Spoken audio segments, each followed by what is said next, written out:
신앙의 열매를 맺으라, 신앙의 열매를 맺으라 라는 제목으로 말씀을 전하도록 하겠습니다. 말 잘하는 사람을 달변가라고 합니다. 여러분, 이 말 잘하는 사람에는요 특징이 있어요. 대화의 신이란 책에 보니까 어떤 사람이든지 설득할 수 있는 사람의 특징이 있다라고 말해요. 6가지 특징이 나오는데요. 첫 번째는요, 지식의 폭이 넓다고 합니다. 다양한 지식을 다 섭렵했고 그 지식들을 활용할 수 있는 사람이라고 말해요. 두 번째는 통찰력이 있습니다.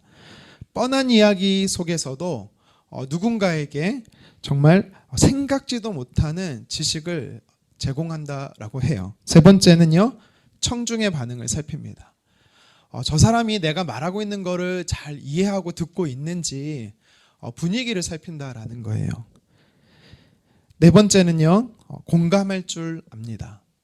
그러니까 혼자 일방적으로 따발종처럼 막 말하는 게 아니라 나도 말하지만 저 사람도 어떤 상태에 있는지를 공감할 수 있다라는 겁니다. 그러니까 경청을 잘하는 자가 사실 말을 잘한다라는 거죠. 다섯 번째는 유머 감각이 있습니다. 유머는요, 대화의 활력을 넘는 마술이라고 말할 정도로 유머를 통해서 분위기를 좋게 만드는 것이죠. 여섯 번째는요, 말 잘하는 사람에게는요 개인의 스타일이 있대요. 어떤 사람은 따뜻한 이미지가 있을 수 있고요, 어떤 사람은 저같이 스마트할 수 있는 겁니다. 네, 그렇다고요. 네, 아멘으로 믿으면 감사하겠습니다. 여러분 어떠세요? 이 6가지 중에 과연 나는 몇 가지가 해당되는 것 같습니까? 네, 저는요 다 해당되는 것 같아요. 네, 유머를 한번 사용해 봤습니다. 아마 여러분들이 달변가 하면, 언변가 하면 생각되는 사람이 분명히 있을 거예요. 그런데 그가 누가 됐든지 간에 세상에서 가장 탁월한 설교자요, 언변가요, 달변가는 단연코 저는 예수님이라고 생각합니다.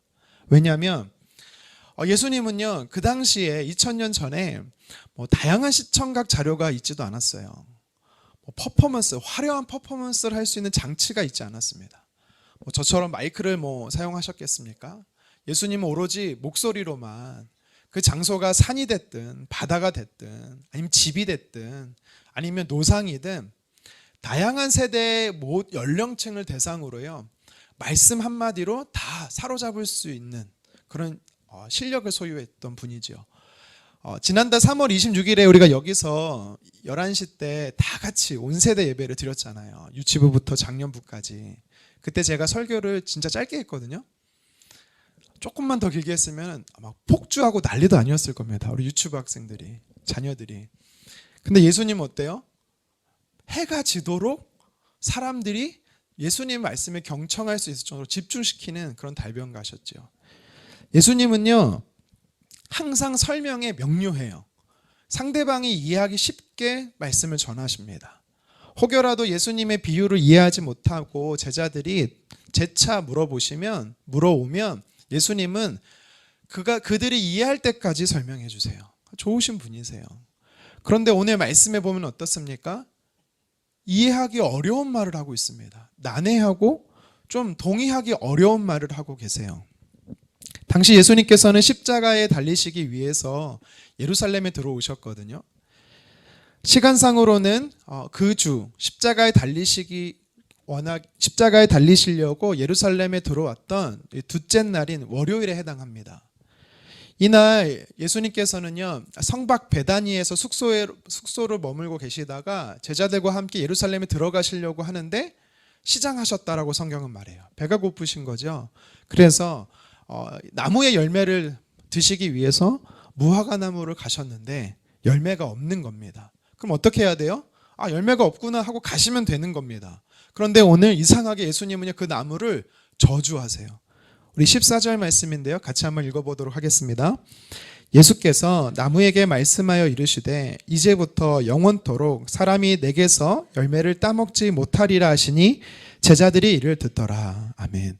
제자들이 들었대요. 예수님이 저주하신 소리를 들었다라는 거예요. 근데 이거는요 여기서 말하는 들었다라는 어떤 의미냐면 이상하다 생각하고 들었다라는 거예요. 예수님이 왜 이렇게 말씀하시지 공감할 수 없었다라는 겁니다.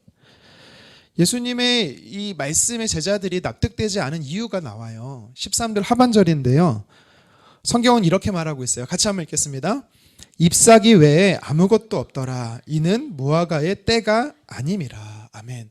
여기서 무화과의 때가 아니다라고 말하는 것은 무화과 열매가 맺히는 때가 아니다라고 말하는 겁니다. 열매가 맺힐 때가 아닌데도 불구하고 예수님이 열매를 구하고 계세요? 이 말이 무슨 말? 그러고 열매가 없으니까 저주하세요? 이 말은 마치 이제 막 태어난 아이가 있는데 이 아이한테 너 왜 걷지 못해? 하고 혼내는 것과 비슷한 상황입니다. 왜 예수님께서는요 이 나무를 저주했을까요? 여러분 보통 특히 여성들이 그러죠. 배고프면 굉장히 예민하죠. 짜증도 많이 내고 짜증낸다 싶으면 먹이면 된대요. 예수님이 배고프셔서 짜증을 내셨을까요? 아닐 겁니다. 그러면 어떻게 보면 자기 뜻대로 되지 않아서 뭔가 아주 화내시는 신경질적인 이기적인 모습이 예수님 같아 보이고 또 신적 권위를 남용하시는 듯한 모습이 예수님에게서 보여지는 것이죠. 그래서 제자들이 믿지 못하는 거예요. 그런데 무화과 나무가 어떻게 됩니까? 다음 날 베다니에서 나와서 다시 예루살렘에 들어가려고 했더니 정말로 어제 저주하신 그 나무가 어떻게 됐어요? 뿌리째 말라버린 거예요. 그러니까 제자들이 놀랍니다. 어제 이 나무를 향해서 저주하신 것도 놀라운데 이해가 안 됐는데 정말 예수님 저주한 대로 이 나무가 마른 것이 자체가 또 더 이해가 안 되는 거예요. 그러니까 제자 중에 베드로가 21절에 예수님께 이렇게 묻습니다. 같이 한번 읽겠습니다. 베드로가 생각이 나서 여짜오되 랍비여 보소서 저주하신 무화과 나무가 말랐나이다. 아멘. 여러분 이 베드로의 질문의 핵심이 뭐죠? 예수님 정말 말랐어요. 어떤 상태, 인포메이션을 예수님께 제공하는 겁니까? 아니죠. 예수님 정말 말랐는데 왜 이 나무가 저주한 대로 마른 겁니까? 그 이유가 뭡니까? 이게 질문의 핵심이잖아요. 그럼 예수님 뭐라고 대답하셔야 돼요? 사실 왜냐하면 이래서 말랐어. 이래서 내가 저주한 거야 라고 설명을 해주셔야 되는데 오늘 예수님께서는 뭐라고 말씀하세요? 22절 하반절에 야 믿어 그냥. 하나님을 믿어 라고 말씀하는 겁니다. 설명이 있어야 할 부분이 빠져 있어요. 예수님이 진짜 설명을 안 하신 건지 아니면 설명을 하셨는데 성경에 일부러 빠뜨린 건지 아니면 예수님이 설명하지 않으셨어도 하나님을 믿어라는 이 한마디에 제자들이 이해한 것인지는 모르겠지만 더 이상 제자들이 예수님께 질문하지 않아요. 이 말은 뭐예요? 그들이 이해했다라는 거예요. 여러분 베드로 다른 제자들의 이제 문제가 아니에요. 이제 우리에게 문제가 된 거예요. 저와 여러분들이 헷갈리기 시작하는 거예요. 답답해요. 왜 멀쩡한 나무를 저주하셨을까? 완전한 하나님이신 신적 권능을 가지신 예수님이니까 군대식으로 까라고 하면 까야 하는 덮어놓고 믿어야 되는 그런 겁니까? 아니죠.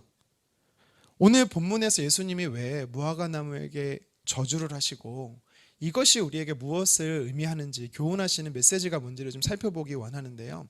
오늘 본문을 이해하기 위해서는요. 배경 지식 한 가지가 필요합니다. 뭐냐면 당시 이 유대 땅에 있는 이 무화과 나무에 대한 정보가 필요한데요.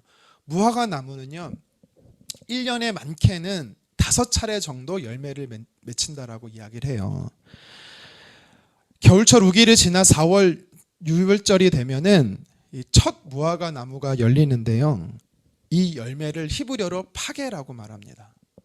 그러니까 첫 무화과 나무 열매를 파게라고 해요. 사진이 지금 나오면 안 되는데요. 네. 마가복음 11장 1절에 보면 예수님께서 예루살렘에 들어오셨다라고 말하면서 감람산 벳바게와 베다니에 머무셨다라고 말합니다. 여기서 감람산 벳바게라는 단어가 나오는데 벳바게는 두 단어의 합성이에요. 베트라는 단어와 파게라는 단어의 합성어입니다. 베트는 집입니다. 뜻이. 파게는 뭐예요? 봄철에 열리는 무화과나무 열매예요. 그러니까 예수님께서 머무셨던 그 장소가 무화과나무가 유명했던 지역임을 우리가 그 이름의 뜻으로 알 수가 있는 거죠. 무화과 첫 열매인 파게는요 푸른 열매예요. 근데 수분이 없어요.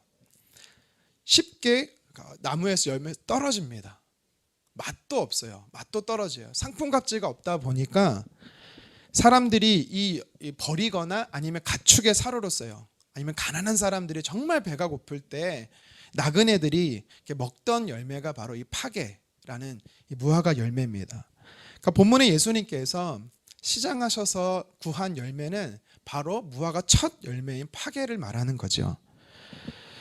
시간이 지나서 한 8월, 9월 여름철이 되면은 또 무화과 나무 열매가 맺혀요.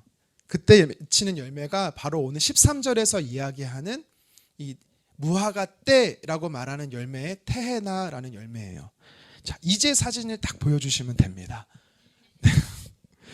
왼쪽에 있는 게 예수님께서 시장하셔서 6월절 때 구한 파게라는 무화과 열매라는 거예요. 이해가 되시죠? 열매가 별로 없어요. 그죠? 그리고 오른쪽에 보면 어떤 열매입니까? 무성한 가지가 보이죠? 그리고 열매는요, 사람들이 맛있게 먹을 수 있는 그런 열매입니다. 13절에서 말하는 무화과 때라고 말하는 이때 열리는 열매가 바로 이 테헤나라는 열매예요. 네, 됐습니다. 예수님께서는요 6월절 예루살렘에 오셨어요. 이때는 3월에서 4월 달을 의미해요. 다시 말해서 무화과의 파게 첫 열매가 열릴 때입니다. 그러니까 열려 있어야 할 이 무화과 나무 열매가 없는 거예요. 그러니까 이 자체로도 사실 나무는요 이상했다라는 겁니다. 근데 또 한 가지 이 나무가 좀 이상한 사실, 예수님이 저주했기 때문에 이상해진 게 아니라 원래부터 이 나무가 좀 이상한 것을 우리가 알 수가 있는데요. 분명히 예수님이 그 나무를 보실 때는요 잎이 있었다라고 이야기를 해요. 근데 여기서 말하는 잎사귀가 있는 무화과 나무라고 성경이 말할 때 이거는 복수형이에요. 다시 말하면 무성이 많은 무화과 나무 잎이라고는 뜻입니다. 원래 3월, 4월에 있는 무화과 나무는요 잎이 많지 않아요. 잎이 없는 게 정상이에요. 그런데도 이상하게 왜 잎이 많이 있을까요? 봄철에 열려야 하는 파게 열매는 맺혀지지도 않고, 그리고 가지는 별로 없어야 됨에도 불구하고 가지가 무성해요. 이 자체로 보더라도 사실 예수님이 저주하지 않았어도 이 나무는요 상태가 좋지 않았다라는 것을 우리는 말씀을 통해 알 수가 있는 거죠. 예수님이 그날 성전에서 나오고 나서 마가복음 13장 28절에 보면 이렇게 말씀하세요. 무화과 나무를 통해서 배워라. 무화과 나무의 비유를 통해서 배워라 라고 말씀합니다. 무슨 말이냐면 예수님이 정말 배가 고프셔서 무화과 열매를 찾은 것도 물론 맞지만 예수님은 함께 있는 제자들과 또 많은 사람들에게 의도적으로 무화과 나무를 저주를 통해서 전달하고자 하는 영적 메시지가 있었다라는 거예요. 무엇입니까? 예수님이 오늘 말씀을 통해 저와 여러분들에게 전달하고자 하는 메시지가 뭐냐면 하나님은 오늘도 저와 여러분들의 삶 안에 열매를 찾으신다라는 겁니다. 하나님은요 그리스도인이라고 말하는 저와 여러분들에게 너는 열매를 맺은 사람이냐? 라고 물어보신다라는 거예요. 당시 무화과 나무는 누구를 상징하냐면 종교인들을 상징했어요. 신앙인을 상징했습니다. 신실하고 독실한 신앙인으로 여겨졌던 그들의 사람들이 예수님이 볼 때는요 결코 믿음의 사람이 열매가 없는 사람이었다라는 거예요. 그래서 저주했다라는 것은 그들의 형식적인 모습을 맹렬히 통렬히 비난하셨다라는 것입니다. 한번 제가 여러분께 묻겠습니다. 여러분들은 신앙인이십니까? 만약 하나님이 여러분들에게 무화과 나무에서 열매를 찾듯이 여러분들의 삶 안에 열매를 찾으신다면 여러분들은 당당하게 하나님 앞에 보여드릴 열매가 있으십니까? 오늘 성경에서 예수님은요 정말 그리스도인이라면, 신앙인이라면 삶 속에서 맺어야 할 열매가 있다라고 도전하고 계세요. 몇 가지를 말씀하는데 첫 번째는요 우리가 맺어야 할 열매는 바로 믿음의 열매다라고 도전하는 것입니다. 우리 23절 말씀인데요 같이 한번 읽어보도록 하겠습니다. 내가 진실로 너희에게 이르노니 누구든지 이 산더러 들리어 바다에 던져지라 하며 그 말하는 것이 이루어질 줄 믿고 마음에 의심하지 아니하면 그대로 되리라. 아멘. 지금 예수님 뭐라고 말씀하신 거냐면 믿으라는 거예요. 하나님의 말씀을 믿으라는 거예요. 여기서 산을 들어 바다에 던져지게 한다. 이거는 당시에 불가능한 상황을 이야기할 때 쓰던 용어입니다. 그러면 예수님이 불가능한 상황을 내가 믿는다, 주님 내가 믿습니다 하면 그대로 된다라고 오늘 설명하는 것일까요? 여러분 돈 좋아하십니까? 네, 정직하네요. 만약 내가 돈이 필요해요. 주님 제가 돈이 필요합니다. 주님 제게 100억을 주십시오. 너무 많이 썼나요? 주님 1억만 주십시오. 돈이 필요하니까. 믿습니다. 믿습니다. 이게 믿음일까요? 예수님이 말한 걸까요? 불가능한 거를 믿으면 된다라고 하셨는데 이게 믿음일까요? 아니요. 이건 믿음이 아니에요. 신념일 뿐이에요. 오늘 예수님이 말하는 이 믿음은 상황을, 기적을 믿으라는 게 아니에요. 무엇을 믿으라고 하는 거냐면 믿음의 대상이 되는 하나님을 믿으라는 거예요. 하나님의 말씀을 믿으라는 것입니다. 우리가 하나님의 역사가 이루어질 때 그 과정 속에서 이렇게 믿지 못하고 의심할 때가 참 많이 있습니다. 예를 들면 성경의 대표적인 사람이 아브라함인데요. 제가 성경을 읽다가 하나님이 아브라함에게 찾아오셔서 말씀하실 게 몇 번인가 찾아본 적이 있습니다. 제가 찾은 기준에서는 총 그의 인생에 25년 동안 8번 나타나시더라고요. 물론 성경에 기록된 것만 그 정도니까 더 많이 나타날 수도 있습니다. 하나님이 만약 제 삶에 한 번 나타나셨어요. 제가 만약 눈으로 봤다면, 귀로 들었다면 저는요 평생 믿을 수 있을 것 같아요. 근데 아브라함은요 무려 25년 동안 8번이 하나님이 나타나셨음에도 불구하고 그는 믿지 못합니다. 아들을 주시겠다라고 분명히 말씀하셨는데도 불구하고 아브라함과 사라는요 어때요? 믿지 못해요. 의심하는 겁니다. 이스라엘 백성들이 어떻습니까? 출애굽해서 가나안을 향해 가는 이스라엘 백성들은 어떻습니까? 그들은요 처음에는 믿었어요. 10가지 재앙을 통해서, 기적을 통해서 하나님의 역사를 믿었습니다. 홍해가 갈라지는 걸 보면서 마른 땅처럼 건너고 나서 그들은 믿었어요. 그런데 계속되는 광야의 고통이 지속되니까 언제 끝날지 모르는 고통 때문에 그들은 의심하기 시작하는 겁니다. 가나안 땅을 정탐하고 돌아와서 보고한 사람들의 말이 어떻습니까? 그 땅은 거인들이 산대요. 안악자손들이 산대요. 우리는 메뚜기고 그들과 싸워서 이길 가능성이 하나도 없대요. 아무리 하나님이 말씀하셨어도 믿을 수 없다라는 겁니다. 아브라함이나 가나안을 향해 가는 이스라엘 백성들이나 다 의심했어요. 무엇을 의심한 겁니까? 누구를 의심한 겁니까? 하나님을 의심한 거고 하나님의 말씀을 의심한 겁니다. 오늘 본문 23절에서 예수님이 산이 들려 바다에 빠져지게 될 것이다 라고 말했을 때 뭐라고 말하냐면, 만약 그 불가능한 상황을 너에게 하나님이 말씀하셨다면 그대로 된다라는 거예요. 여러분, 우리가 하나님 말씀하지 않았는데도 불구하고 하나님의 말씀인 기록된 성경이 아님에도 불구하고 믿는 거는요 아집이고요, 고집이고요, 신념일 뿐입니다. 우리가 정말 믿어야 되는 게 뭐냐면 하나님이에요. 다시 말해 하나님의 기록된 말씀이라는 겁니다. 말씀이 말씀하셨다면 절대 불가능한 것처럼 보이지만 그대로 하나님은요 상황도 만들어 가시고 그렇게 이루신다라는 거예요. 오늘 예수님이 이걸 말하는 거예요. 그래서 저와 여러분들이 신앙인으로서 삶에서 정말 맺어야 되는 열매가 뭐냐? 첫 번째가 그래서 바로 믿음이라는 겁니다. 믿음은 그래서 확실성이에요. 하나님이 우리에게 의심하지 마라, 이 산더러 바다에 던져지게 될 것이다 라고 말했을 때 우리에게 믿으라 하는 것은요 그 상황을 믿으라는 게 아닙니다. 하나님을 믿으라는 거예요. 기적을 믿으라는 게 아니라 하나님의 말씀을 믿으라는 것입니다. 근데 제자들이 오늘 예수님께서 오늘 말씀을 통해 제자들에게 바로 이 믿음에 대해서 요구하고 계신 거예요. 믿음의 열매를 맺으라고 도전하는 겁니다. 하지만 제자들이요 무화과 나무를 보니까, 무화과 나무 상황을 보니까 믿지 않았던 거예요. 예수님은 분명히 말씀을 믿으라고 도전하신 겁니다. 제자들뿐 아니라 당시에 이스라엘 백성들은요 하나님을 믿는 척했어요. 여러분, 가지가 나무에 진짜로 접붙여져 있어야지 가지가 나무에 붙어져 있는 척을 하면 어떻게 될까요? 썩는 거예요. 죽는 거예요. 열매도 못 맺혀요. 요한복음 15장 7절 상반절에 예수님이 믿음에 대해서 이렇게 도전합니다. 같이 한번 읽겠습니다. 너희가 내 안에 거하고 내 말이 너희 안에 거하며. 믿음이 뭐냐라고 설명하시면서 하나님의 말씀이 너희 속 안에 거하는 것이 믿음이라는 거예요. 그게 믿음의 사람이라는 겁니다. 내가 하나님 안에 거하고 하나님의 말씀이 내 안에 거하는 것, 이것이 믿음이에요.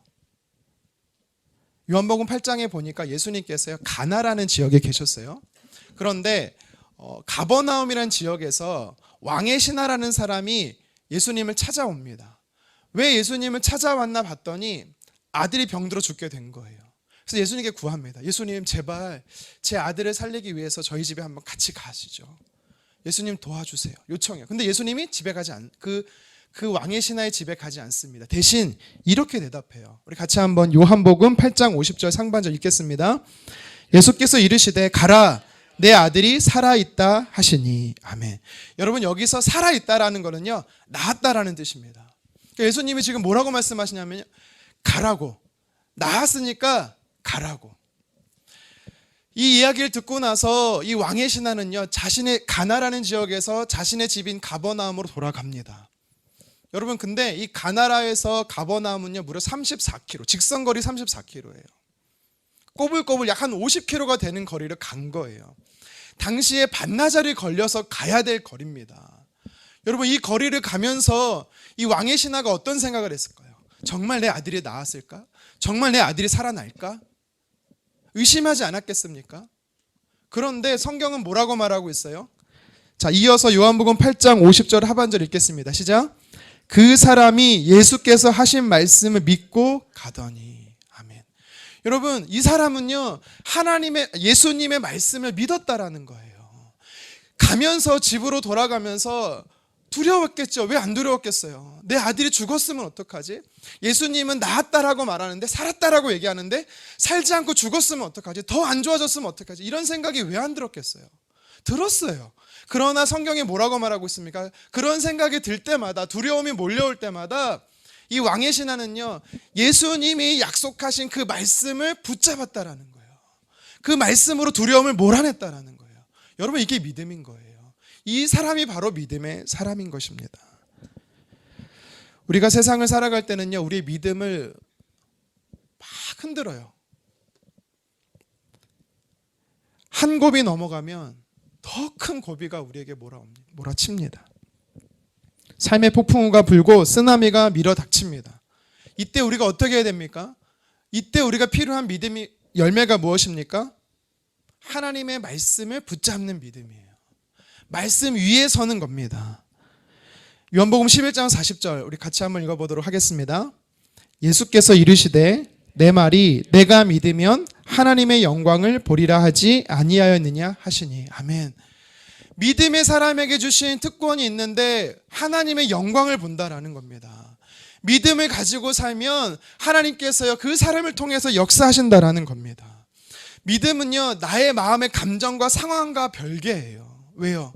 풀은 마르고 꽃은 시들어도 주의 말씀은 영원히 선다라고 분명히 말씀하셨어요. 세상은 변하고 사람은 변해도 하나님의 말씀은 변하지 않고 영원하다라는 것입니다. 그 하나님의 말씀은 그래서 절대성이 있어요. 우리가 이 하나님의 말씀을 믿을 때 하나님의 역사를 보는 것이죠. 그래서 오늘 성경에서 예수님 우리에게 도전하는 겁니다. 믿음의 사람이 되라고, 믿음의 열매를 맺으라고 도전하는 것입니다. 계속해서 오늘 본문의 말씀을 통해 우리가 그리스도인으로서 삶 속에서 맺어야 되는 열매가 있다라고 말씀하세요. 무엇이냐면 기도입니다. 기도의 열매를 맺으라라고 주님 우리에게 도전하고 계세요. 우리 24절 말씀 같이 한번 읽어보도록 하겠습니다. 그러므로 내가 너희에게 말하노니 무엇이든지 기도하고 구하는 것은 받은 줄로 믿으라. 그리하면 너희에게 그대로 되리라. 아멘. 예수님께서 기도를 강조하고 계시는데 믿음의 주제가 기도로 옮겨지는 것을 오늘 말씀을 통해 우리가 확인할 수가 있습니다. 우리가 믿음의 사람이냐 아니냐는요, 기도로 증명할 수 있어요. 왠지 아세요? 믿음의 행위가 바로 기도기 때문입니다. 나는 믿음의 사람이야 라고 생각하는데도 불구하고 내가 기도하지 않는다? 여러분, 그것은요, 거짓입니다. 진짜 그리스도인, 진짜 신앙인이 아니라고 오늘 예수님이 말씀하는 거예요. 근데 예수님께서 오늘 24절에 기도할 때 아주 중요한 사실을 한 가지 우리에게 알려주세요. 무엇이든지 기도하면 받은 줄로 믿으래요. 여러분, 무엇이든지 기도하면 받은 줄로 믿으래요. 여러분, 아까 말한 대로 다시 한번 100억을 놓고 기도해도 되겠네요. 무엇이든지. 하지만 다른 성경에서는 또 이렇게 얘기를 해요. 우리 야고보서 4장 3절 함께 읽겠습니다. 구하여도 받지 못함은 정욕으로 쓰려고 잘못 구하기 때문이라. 예수님, 성경이 뭐라고 말하냐면 우리가 구해도 받지 못할 때가 있는데 정욕으로 구하기 때문에. 여기서 말하는 정욕은요, 잘못된 동기라는 거예요. 이기적인 욕심으로 구하기 때문에 받을 수가 없다라는 것입니다. 그렇다면 예수님이 무엇이든지 구하라, 받을 것이다, 잘못된 동기로 구하면 받지 못한다, 이게 상충되는 말일까요? 아닙니다. 하나로 합쳐보면 목적이 분명하게 기도하라는 거예요. 무엇이든지. 그럼 여기서 말하는 무엇이든지는 결국 우리에게 말씀하는 건 뭐냐면 하나님의 말씀, 하나님의 뜻 안에서 기도하라라는 것입니다. 우리가 하나님 안에서 기도하면 하나님의 뜻 가지고 기도했을 때는요, 받은 줄로 믿으라는 거예요. 3년 6개월 동안 땅에 비가 오지 않았어요. 그래서 엘리야가 갈멜산 꼭대기에 올라가서 기도합니다. 무엇을 놓고 기도합니까? 비가 오기를 놓고 기도하는 거예요. 그런데 그가 그냥 기도합니까? 아니요. 그는요, 하나님의 뜻을 붙잡고 기도했어요. 하나님께서 엘리야에게 뭐라고 약속하셨냐면 내가 비를 주겠다. 하나님이 분명히 엘리야에게 비를 주시겠다라는 약속, 하나님의 뜻을 가지고 그는요 기도한 거예요. 그래서 그의 사환에게 계속해서 물은 거예요. 지중해 바다를 향해 바라고 무엇이 보이냐고. 한 번에서 두 번에서 세 번에서 결국 언제까지 기도합니까? 손바닥만한 구름이 지중해 바다에 보일 때까지 기도한 거예요. 무슨 말이냐면 엘리야는요, 하나님의 말씀을 붙잡고 응답이 될 때까지 기도했다라는 것입니다. 여러분, 기도해 보신 분들은 알지만 기도하고 있는데 갑자기 불현듯 이런 생각이 들어요. 내가 기도한다고 될까? 내가 기도한 대로 하나님 응답하실까? 의심이 갑자기 몰아쳐올 때가 있어요. 여러분, 그러면 이 의심을 어떻게 몰아낼 수 있습니까? 성경의 내용은 나오진 않지만 엘리야가 첫 번째 갔을 때 아무것도 변화되지 않았을 때 어떤 마음이 들었을까요? 두 번째, 세 번째, 네 번째 계속해서 구하지만 변하지 않는 상황 때문에 그의 마음은 어땠을까요? 그는요, 다시 하나님의 말씀을 붙잡은 거예요. 가나라는 지역에서 가버나움으로 가는 이 왕의 신하가 내 아들이 죽었으면 어떡하지라는 의심이 들 때마다 예수님의 말씀을 붙잡았던 것처럼 기도도 마찬가지예요. 하나님의 말씀을 붙잡는 겁니다. 그래서 믿음의 사람이 결국 기도하는 사람이 되는 것입니다. 오늘 24절에 중반절에 이렇게 이야기합니다. 같이 한번 읽겠습니다. 다시. 기도하고 구하는 것은 받은 줄로 믿으라. 기도하라, 구하라, 믿으라. 이 세 가지 단어가 나오죠. 특징이 있어요. 공통점이 있습니다. 뭐냐면 다 현재형이에요. 지금 구하라는 거예요. 지금 기도하라는 거예요. 그리고 지금 믿으라는 거예요. 그러면 어떤 일이 일어난대요? 24절 하반절입니다. 그리하면 너희에게 그대로 되리라. 지금 기도하고 지금 확신 가지고 믿으면 된다. 이건 미래형입니다. 하나님 때가 차면 역사가 이루어진다라는 거예요. 예를 들어 설명해 보겠습니다. 여러분, 오래전부터 정말 먹고 싶은 음식이 있다라고 한번 가정해 볼게요. 기회가 돼서 그 음식점에 갔어요. 메뉴를 주문합니다. 그 다음에 어떻게 하죠? 무엇을 받습니까? 번호표를 받습니다. 지금 주문하면 지금 번호표를 받는 거예요. 그리고 그 번호표를 받고 우리가 무엇 하면 되죠? 기다리면 돼요. 정말 오래전부터 먹고 싶은 메뉴였어요. 그러면 어떤 생각이 듭니까? 와, 빨리 나왔으면 좋겠다. 만약 번호표를 받으면서도 절대 안 나올 거야, 이런 생각을 하고 있는 사람이 과연 있을까요? 하나님이 오늘 성경을 통해 예수님이 우리에게 뭐라고 도전하냐면 음식을 주문하듯이 지금 주문하듯이 지금 기도하라라는 거예요. 내가 지금 기도하면 번호표를 지금 받듯이 응답에 대한 확신을 지금 주신다라는 겁니다. 나중에 성취되면 응답의 확신을 갖는 게 아니라는 거예요. 아무 상황이 변하지 않았어도 지금 확신을 가지라는 겁니다. 그러면 어떻게 된다고요? 곧 주문한 메뉴가 나오듯이 하나님 때가 차면 응답된다라는 겁니다. 그래서 비록 현재 내 눈에는 아무것도 보이지 않고 상황은 변하지 않았을지 몰라도 변화가 안 되었을지 몰라도 우리는요, 믿음의 사람은 기도한다라는 거예요. 그래서 저와 여러분의 삶의 기도의 열매를 맺으라는 겁니다. 기도는요, 이런 게 기도야. 정보를 많이 아는 게 중요하지 않아요. 아무 쓸모 없어요. 기도는요, 내가 정말 하고 있느냐가 중요한 것입니다. 20세기 미국의 존경받는 목회자 중에 한 분이었던 필립스 블룩스 목사님이 이런 말을 했어요. 우리 같이 한번 읽어보겠습니다.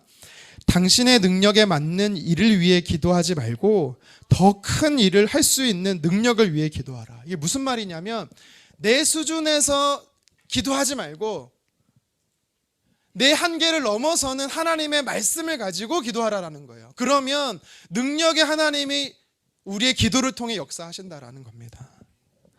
하나님은요 말씀을 붙잡고 몸부림치는 자의 기도를요 외면하지 않으세요. 예레미야 33장 3절에 뭐라고 말합니까? 너는 내게 부르짖으라. 여기서 말하는 부르짖으라는 뭐예요? 몸부림치라라는 거예요. 하나님 말씀 가지고 하나님 앞에 몸부림치라는 거예요. 그러면 어떻게 한대요? 응답하시겠다라는 거예요. 우리가 알지 못하는 크고 은밀한 일들을 보여주시겠다라는 겁니다. 하나님의 뜻을 붙잡고 간절히 기도하는 자의 삶을 통해 하나님 역사하는 거지, 왜 내 삶에 하나님의 역사가 없을까? 냉철하게 보세요. 내가 정말 하나님 말씀 붙잡고 기도하고 있나? 25년이 더 지난 이야기인데요, 저는 아직도 잊지 못하는 저희 어머니의 기도가 한 가지 있습니다. 어머니가 하루는 전화 한 통을 받더니 다급히 가정 예배를 드리자는 거예요. 제가 출가하기 전에, 결혼하고 출가하기 전까지 저는요 매일, 주일 빼고 매일마다 저녁 11시에 가정 예배를 드렸습니다. 너무 싫었어요. 정직한 표현입니다. 밤 11시만 되면 이제 예배를 드리는데 만약 어머니가 5분 전에 불렀다? 막 짜증냅니다. 11시인데 왜 벌써 부르냐고. 근데 그날은 불평하나 원망할 수가 없었어요. 왜냐하면 저희 어머니가 얼굴이 사색이 되어 있었어요. 보통 저희가 가정 예배를 드리면 사도신경하고 찬양 한 곡 부르고 성경 한 장 읽고 이렇게 기도하고 이렇게 하거든요. 사실 근데 기도하고 사도신경 읽고 찬양하고 기도하는 거 한 5분? 10분도 안 걸려요. 근데 제가 왜 짜증이 냈냐면, 항상 짜증을 냈냐면 저희 어머니 기도 때문이에요. 저희 어머니 기도 한번 하시면 온 열방을 훑으세요. 그래서 저희 아버지가 그러세요. 오늘은 국내만 하자. 오늘은 해외까지 가지 말고 국내에서 끝내자. 졸다가 눈 떠도 기도하고 계시고. 근데 그 어머니의 기도 차례만 되면은 마음이 어려워졌었어요. 그런데 그날은요 그럴 수가 없었어요. 찬양할 때도 우시고 말씀 볼 때도 우시고 기도하시는 내내 우시는 거예요. 뭐라고 기도하셨는지 워딩이 다 기억나지 않습니다. 그런데 제 뇌리에 사무친 모습, 장면이 뭐냐면 하나님 감사합니다. 하나님 감사합니다. 지금 저희 어머니가요 감사할 수 있는 상황이어서 너무 감사해서 기쁜 나머지 울면서 기도한 게 아니에요. 감사할 수 없는 상황인데 감사를 의지적으로 결정하고 선택하면서 기도했고 계셨던 거예요. 데살로니가전서 5장 18절에 뭐라고 말씀하니까 범사에 감사하라. 이것이 그리스도 안에서 너희를 향하신 하나님의 뜻이래요. 감사는 하나님의 뜻이라는 거예요. 빌립보서 4장 6절에 뭐라고 말합니까? 아무것도 염려하지 말고 다만 모든 일에 기도와 간구로 너희 구할 것을 감사함으로 아뢰라. 감사함으로 기도하라는 거예요. 감사할 수 없는 상황에 감사하는 게 하나님의 뜻이고 감사의 기도를 드리는 게 하나님의 명령인 거예요. 지금은 그러니까 저희 어머니의 바로 위에 언니죠. 저한테 작은 이모님이신데 지금은 건강하고 잘 살아 계세요. 근데 그때는요 좀 정신적으로 많이 어려우셨어요. 그래서 한번 제가 예전에도 한번 말씀드린 적이 있는데 이모 집에 가정이 편지를 써놓고 이제 자살하러 가신 거예요. 그 전화를 저희 어머니가 받으신 거예요. 그래서 가정 예배를 소집했고 계속해서 우시면서 예배하시고 기도하시는 거예요. 살려줄 것을 믿고 감사하며 기도합니다. 하나님 반드시 구원해 주실 걸 믿고 기도합니다. 저는요, 그래서 지금도 확신하는 믿음이 있습니다. 어떤 믿음이냐면 저희 어머니의 감사의 기도가 죽음의 현장에서 이모님을 건지셨고 살리셨다라는 겁니다. 여러분, 기도에는요 놀라운 힘이 있어요. 민수기 14장 28절 우리 같이 한번 읽어보도록 하겠습니다. 그들에게 이르기를 여호와의 말씀에 내 삶을 두고 맹세하노라. 너희 말이 내 귀에 들린 대로 내가 너희에게 행하리니. 아멘. 하나님께서 지금 뭐라고 말씀하고 계십니까? 너희가 말한 대로, 너희가 육성으로 말하는 대로, 평소에 말한 대로, 평소에 너희가 하나님 앞에 부르짖는 대로 내가 그걸 듣고 행하시겠다라는 거예요. 여러분, 어떻게 기도하고 계십니까? 뭐라고 하나님께 기도하고 계십니까? 믿음으로 기도하면 하나님께서 반드시 이루신다라는 것입니다. 예수님께서 오늘 본문을 통해서 무화과 나무의 비유를 통해서 우리에게 도전하는 거예요. 하나님이 신앙인이라면, 그리스도인이라면 저와 여러분들에게 찾으시는 열매가 있대요. 무슨 열매래요? 기도의 열매래요. 기도하지 않아서, 기도의 열매가 맺히지 않아서 주님께 꾸지람 받는 인생이 아니라 정말 기도의 열매를 풍성히 맺혀서 하나님 앞에 칭찬받는 저와 여러분 되기를 간절히 소망합니다. 한 가지만 더 살펴보겠습니다. 오늘 예수님께서 본문을 통해서 우리에게 반드시 신앙인이라면 맺어야 되는 열매가 있다라고 도전하세요. 그게 뭐냐면 용서입니다. 용서의 열매를 맺으라고 하세요. 우리 25절 함께 읽겠습니다. 서서 기도할 때에 아무에게나 혐의가 있거든 용서하라. 그리하여 하늘에 계신 너희 아버지께서도 너희 허물을 사하여 주시리라 하시니라. 아멘.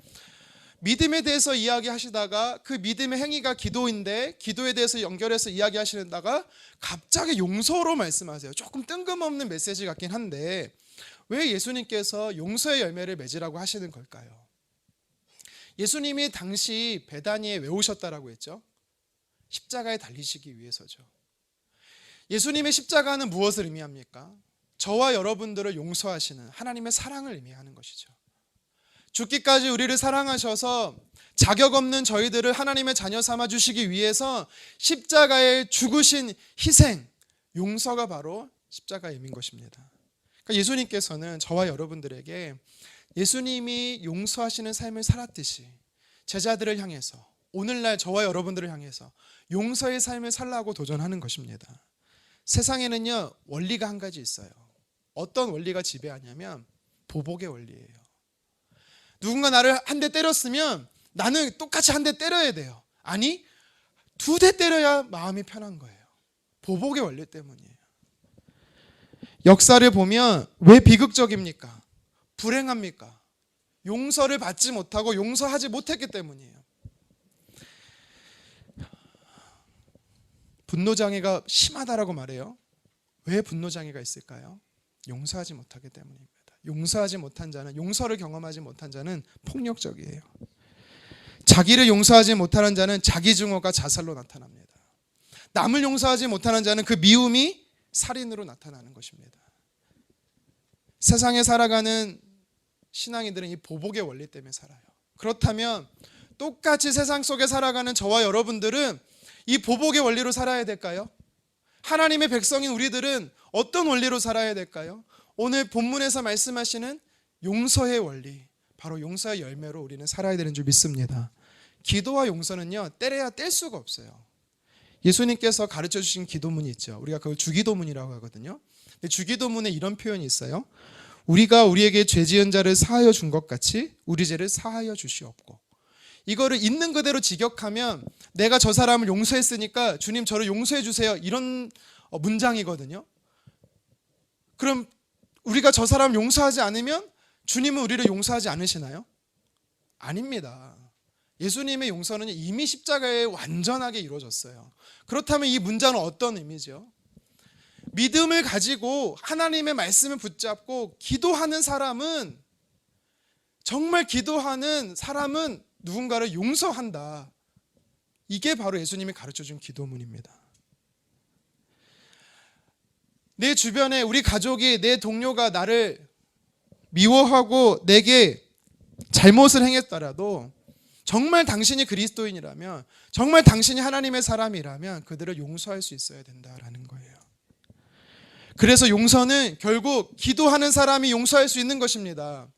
결국 용서는요, 기도하는 사람, 즉 믿음의 사람이 용서할 수 있다라는 것이에요. 그래서 오늘 예수님께서 도전하시는 게 다 연결이 되는 겁니다. 억울한 일 당했다고 내가 힘을 길러서 저 사람을 복수해야지, 여러분 이 보복의 원리로 살겠습니까? 그러면 예수님의 가르침, 십자가에서 우리는 멀어지는 것입니다. 예수님은요, 세상의 방법이 아니라 하나님의 방법, 용서의 원리로 살라라고 도전하세요. 말씀을 정리하겠습니다. 예수님은 무화과 나무에서 열매를 찾으셨어요. 이것은 우리에게 무엇을 도전한다고요? 하나님은 그리스도인들에게 열매를 찾으신다라는 거예요. 다시 말해 하나님은 여러분에게 묻습니다. 당신은 그리스도인이 맞습니까? 당신은 정말 신앙인입니까? 그러면 당신이 그리스도인이고 신앙인인 것을 보여주십시오 라고 주님이 찾는다라는 거예요. 여러분은 신앙인으로서 하나님께 뭘 보여주시겠습니까? 주님, 제 삶에는 이런 열매가 있습니다. 여러분은 어떤 열매를 맺고 계십니까? 예수님은 오늘 우리에게 도전하세요. 열매가 없으면 저주하신다고, 책망하신다라는 거예요. 그러면서 3가지의 열매를 맺으라고 도전합니다. 첫 번째는 무엇입니까? 믿음의 열매예요. 하나님의 사람은 상황을 믿는 게 아니라, 하나님의 사람은 기적을 바라보는 게 아니라, 하나님의 사람은 하나님을 믿는 거예요. 믿음은 하나님의 말씀을 믿는 게 믿음의 사람이에요. 그래서 우리는 기록된 하나님의 말씀을 절대적으로 신뢰하는 믿음의 열매를 맺어야 되는 줄 믿습니다. 두 번째는요, 삶에서 우리가 맺어야 되는 열매가 무엇입니까? 기도입니다. 기도의 열매예요. 믿음의 사람은 행위적인 기도를 하는 사람이다라고 예수님이 도전하고 계세요. 나는 믿음의 사람이에요 라고 여러분 스스로 자부하고 계시다라면 얼마나 기도하고 계십니까? 기도를 얼마나 많이 알고 계십니까가 아니에요. 여러분의 삶에서 하나님을 신뢰함으로 얼마나 기도의 무릎을 꿇고 계시냐라는 거예요. 믿음의 사람이 기도합니다. 기도하지 않는 사람은 믿음의 사람이 아닙니다. 세 번째로 오늘 예수님이 우리에게 맺어야 되는 신앙의 열매에 도전하세요. 무엇입니까? 용서라는 거예요. 세상의 원리, 보복으로 살지 말래요. 하나님의 영적인 원리, 용서로 살래요. 용서는요, 예수님이 가르쳐준 기도문에 나와요. 정말 기도하는 사람은 용서할 수 있는 사람이에요. 정말 믿음의 사람은 기도할 수 있고요, 정말 믿음의 사람은 기도하고 용서할 수 있다라는 것입니다. 만약 여러분 지금 내가 용서할 수 없는 사람이 있습니까? 너무 용서하기 싫고 용서할 수 있는 용기도 없고 힘이 없습니까? 그렇다면 십자가를 깊이 묵상하기 바랍니다. 그리고 하나님 내게 용서할 수 있는 용기를 주시도록 간구했으면 좋겠습니다. 믿음, 기도, 용서, 이 3가지는요, 그리스도인이라면, 예수님을 믿는 사람이라면, 하나님의 사람이라면 반드시 맺어야 되는 열매라고 주님 도전하고 있는 것입니다. 저와 여러분들이 신앙의 열매를 맺었으면 좋겠어요.